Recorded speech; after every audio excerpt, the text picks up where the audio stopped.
सबको जय मसीह की। और आज हम परमेश्वर के पवित्र और जीवित वचन में से सीखेंगे प्रेरित पौलुस के जीवन के बारे में।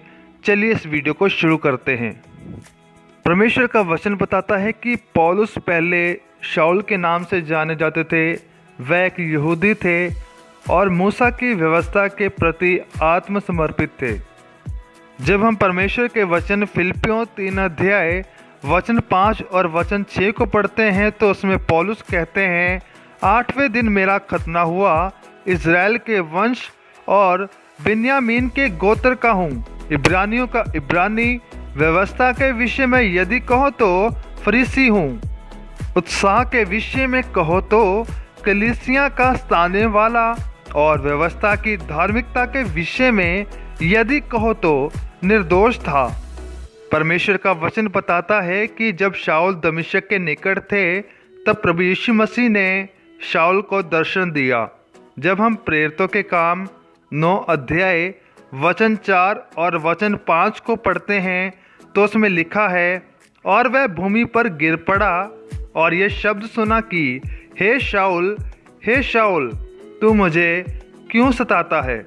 उसने पूछा, हे प्रभु, तू कौन है? उसने कहा, मैं यीशु हूँ जिसे तू सताता है। परमेश्वर का वचन बताता है कि शाऊल कलीसिया को सताने वाला एक व्यक्ति था। जब प्रभु यीशु मसीह ने उन्हें दर्शन दिया तब उनका हृदय परिवर्तन हुआ और वह भी परमेश्वर की सेवा में लग गए। परमेश्वर का वचन बताता है कि पौलुस परमेश्वर के द्वारा चुने गए एक व्यक्ति थे और परमेश्वर ने उन्हें अन्य जातियों के लिए सुसमाचार को सुनाने के लिए चुना था।